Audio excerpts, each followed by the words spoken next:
Good afternoon बच्चों।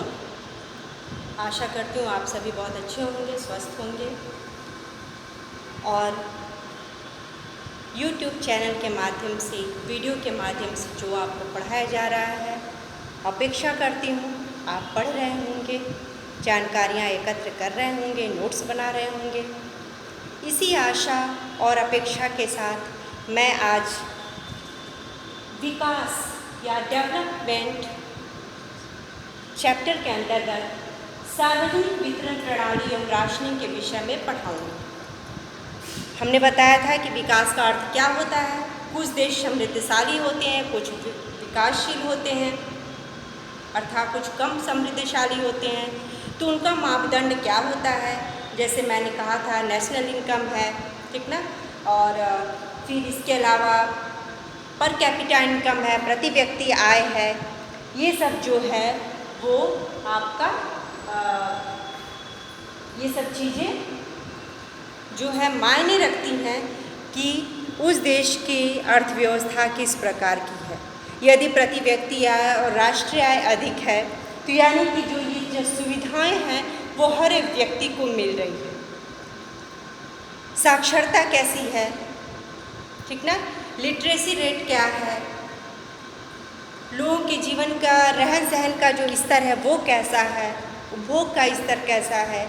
तो इन्हीं सब तथ्यों के आधार पे हम विकसित और विकासशील देशों का अनुमान लगाते हैं। अब इसी विकास के अंतर्गत कुछ सार्वजनिक सुविधाओं की बात की गई थी।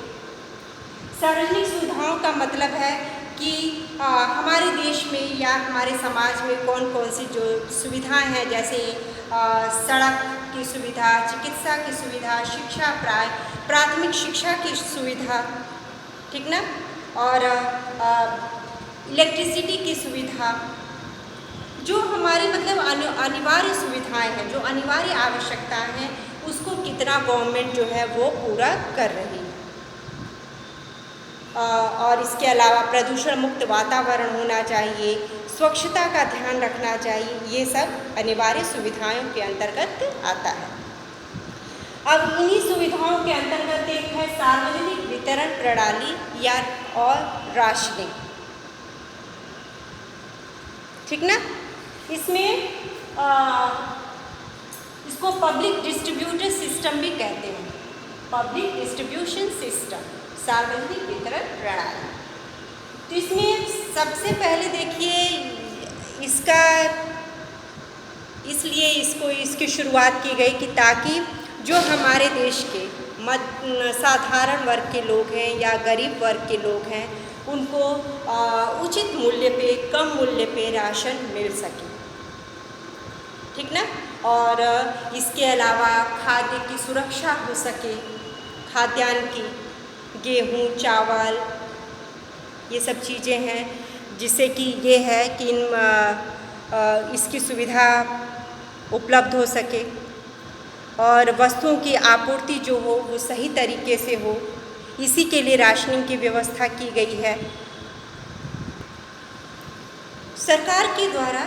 इसी के लिए सार्वजनिक वितरण प्रणाली की व्यवस्था की गई है ताकि उचित मूल्य पे खाद्यान्न, चीनी, केरोसिन ऑयल, ये सब मिल सके उचित मूल्य पे, सस्ते मूल्य पे ये लोगों तक पहुंच सके, लोगों को मिल सके।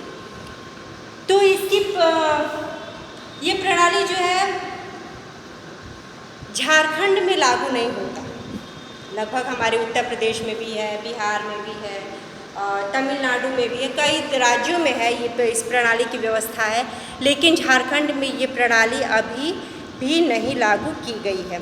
तमिलनाडु में लगभग 75% लोग जो ग्रामीण क्षेत्र के लोग हैं इसी से खाद्यान्न उपलब्ध उनको किया जाता है। सार्वजनिक वितरण प्रणाली के अंतर्गत ही खाद्यान्न उपलब्ध होता है, जबकि राशन की दुकान का, बाकी लोग राशन की दुकान का प्रयोग करते हैं और इसमें जो है झारखंड केवल 8% ही लोग ऐसा करते हैं, ठीक ना। तो इसके लिए सरकार ने कई उद्देश्यों को ध्यान में रखकर इस प्रणाली की शुरुआत की थी। तो पहला उद्देश्य यही था कि उचित मूल्य की दुकानों के माध्यम से आवश्यक खाद्यान्न की उपलब्धता सुनिश्चित करना।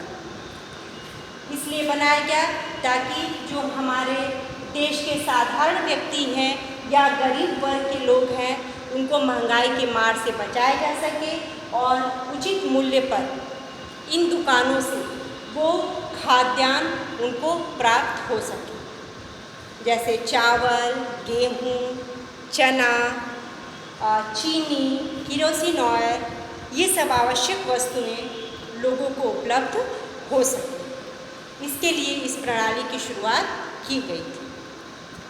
ठीक। और खाद्यान्न की सबसे महत्वपूर्ण है कि खाद्य सुरक्षा को बढ़ावा देना। खाद्य सुरक्षा का मतलब है कि जो मान लीजिए जो खाद्यान्न है बहुत ज़्यादा मात्रा में यदि उत्पादित हो जाता है तो वो ऐसे ही खेतों में या कहीं खुले स्थानों पर बिखरा पड़ा होता है, तो उसकी सुरक्षा के लिए भी ये व्यवस्था अपनाई गई है। सामाजिक कल्याण के उद्देश्यों को प्राप्त करना मतलब कि हर व्यक्ति को, हर साधारण व्यक्ति, गरीब वर्ग को खाद्यान्न उपलब्ध हो सके, लोगों का कल्याण हो सके, लोगों का भरण पोषण हो सके। इस उद्देश्यों को ध्यान में रख के भी सार्वजनिक वितरण प्रणाली की शुरुआत की गई। ठीक, सरकार ने इन सब उद्देश्यों को ध्यान में रख के, सामाजिक कल्याण की भावना को ध्यान में रख के इस व्यवस्था की शुरुआत की थी। इसके अलावा प्राकृतिक आपदा जब हमारे देश में आ जाती है, मान लीजिए बाढ़ आ गई, सूखा पड़ गया, ठीक ना, ये सब जो प्राकृतिक आपदाएं हमेशा हर वर्ष आती रहती हैं, उन आपदाओं से बचाव के लिए भी आपदा के समय खाद्यान्न की उपलब्धता हर व्यक्ति को हो सके, इसको सुनिश्चित करने के लिए भी इस प्रणाली की शुरुआत की गई थी, ताकि लोगों को खाद्यान्न उपलब्ध सही समय पर हो सके। ठीक है, तो ये कुछ उद्देश्य थे जिसको मद्देनज़र रखते हुए सरकार ने सार्वजनिक वितरण प्रणाली की शुरुआत की थी। अब इससे लाभ क्या है? लाभ यही है कि हर व्यक्ति को, गरीब वर्ग को और साधारण वर्ग को खाद्यान्न की प्राप्ति हो जाती है और वो उचित मूल्य पर मिलता है, कम दामों पर मिलता है, जिससे कि जो रिक्शा चलाने वाला भी है उसको कम दाम पर चावल, गेहूँ, ये सब चीज़ें उपलब्ध हो जाती हैं और खाद्यान्न की सुरक्षा भी होती है साथ ही साथ, ठीक ना। और जमाखोरी, कालाबाजारी को भी रोका जा सकता है। इसके अंतर्गत जो कालाबाजारी और जमाखोरी होती है, लोग बहुत ज़्यादा खाद्यान्न उत्पादित हो जाता है तो लोग जमा कर के रखने लगते हैं और जब वो मार्केट से समाप्त हो जाता है तो बाहर निकालते हैं और अधिक दामों पर उसको बेचते हैं। तो इसको रोकने के लिए भी ये व्यवस्था अपनाई गई है ताकि सही समय पर इस प्रणाली के अंतर्गत लोगों तक खाद्यान्न पहुंच सके। ठीक है ना। तो इस कालाबाजारी और जमाखोरी को भी रोकने की व्यवस्था इसके अंतर्गत होता है। और इसके अलावा लोगों में एक तरह से एक लोकतांत्रिक प्रणाली कि हर एक व्यक्ति को इस प्रणाली की सुविधा मिल सके, तो ये लोकतांत्रिक प्रणाली, इसको कह सकते हैं समाजवादी प्रणाली कह सकते हैं। सामाजिक न्याय की व्यवस्था इसमें है, सामाजिक कल्याण की व्यवस्था इसमें है। तो ये भी हम मान सकते हैं कि इसके द्वारा समाज का कल्याण संभव है। ठीक,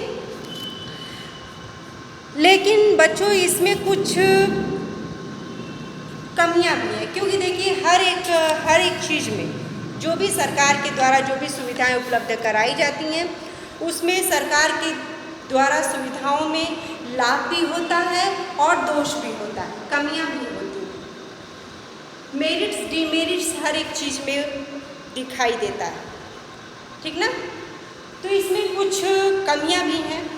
कमी ये है कि कभी कभी जो व्यक्ति इस प्रणाली का उपयोग करता है, जिनको ये सब ठेका दिया जाता है, वो लोग भी जमाखोरी, कालाबाजारी करने लगते हैं और अधिक दामों पर जो राशनिंग के माध्यम से उचित मूल्य पर लोगों तक पहुंचाया जाता है सामान, खाद्यान्न, वो अधिक दामों पर बेचने लगते हैं, जिससे कि गरीबों को भी खरीदने के लिए अधिक मूल्य देनी पड़ जाती है, ठीक ना।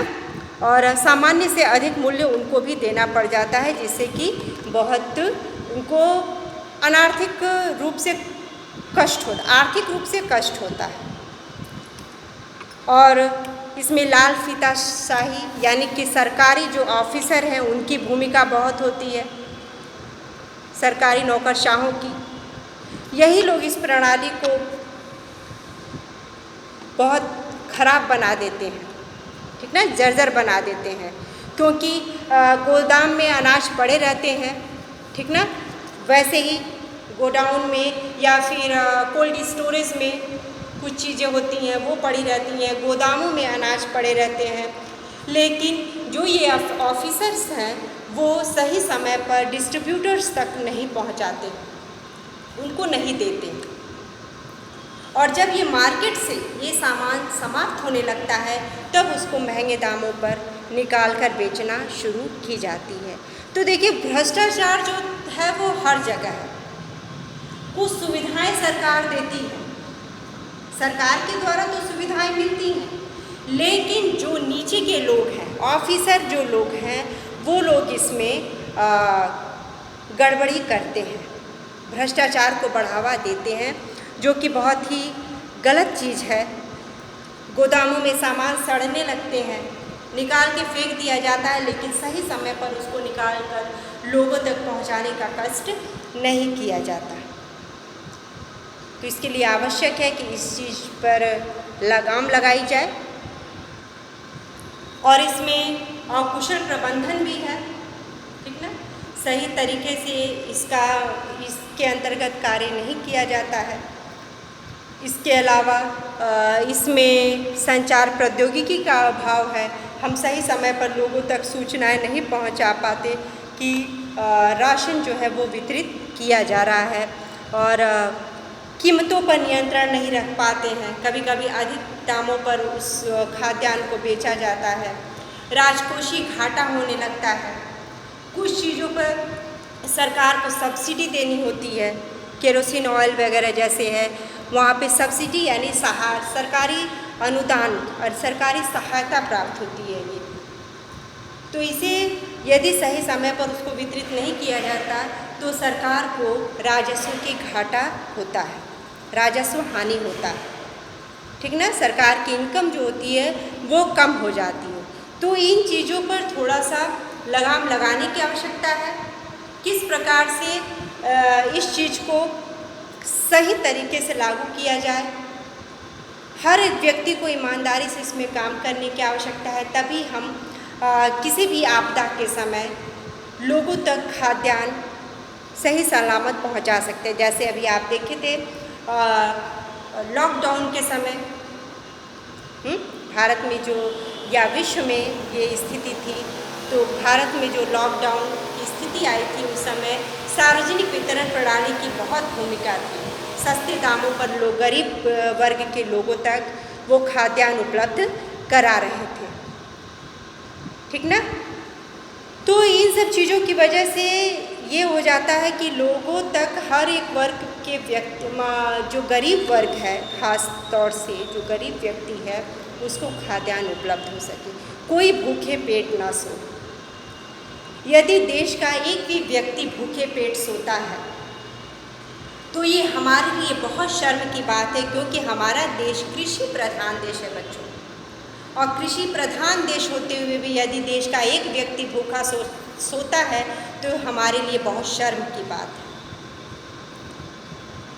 खाद्यान्न हमारे पास पर्याप्त मात्रा में है, आवश्यक है कि उस खाद्यान्न को हम सही व्यक्ति तक सही समय पर पहुंचा सकें,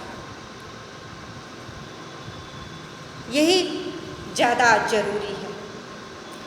सड़ने से अच्छा है, खेतों में सड़ने से अच्छा है, गोडाउन में चूहों के खाने से अच्छा है, या बारिश के समय बारिश में भीगने से अच्छा है, क्योंकि हर वर्ष लाखों टन अनाज जो है ऐसे ही बर्बाद हो जाता है, और ये बर्बादी का खामियाजा कौन उठाता है? साधारण वर्ग, गरीब वर्ग। तो इन चीज़ों की को बचाने की आवश्यकता है ताकि हर एक व्यक्ति को भोजन मिल सके। क्योंकि लॉकडाउन के समय की स्थिति को आपने देखा, करीब से देखा, और हो सकता है कि आने वाले समय में इससे भी भयंकर स्थिति देखने को मिले। तो उस भयंकर स्थिति से बचने के लिए आवश्यक है कि खाद्यान्न की सुरक्षा की जाए और वो सुरक्षित जो खाद्यान्न है वो सही व्यक्ति तक पहुंच सके। ठीक है ना? तो आज के लिए बच्चों इतना ही रहने देते हैं, क्योंकि देखिए हर एक जो हम लोग जो भी टॉपिक पढ़ते हैं वो हमारे समाज से ही रिलेटेड होते हैं। ये कोई बनी बनाई कहानी नहीं होती है, ठीक ना? समाज से ही रिलेटेड होता है और हर एक चीज़ जो है वो समाज में ही लागू होता है। तो इसके लिए आवश्यक है कि हम इन चीज़ों पर ध्यान दें। तो बच्चों आज के लिए इतना ही रहने देते हैं। आशा करूँगी कि आप इस वीडियो को देखेंगी और जो नहीं समझ में आएगा आप मुझसे व्हाट्सएप के माध्यम से पूछ सकती हैं। धन्यवाद।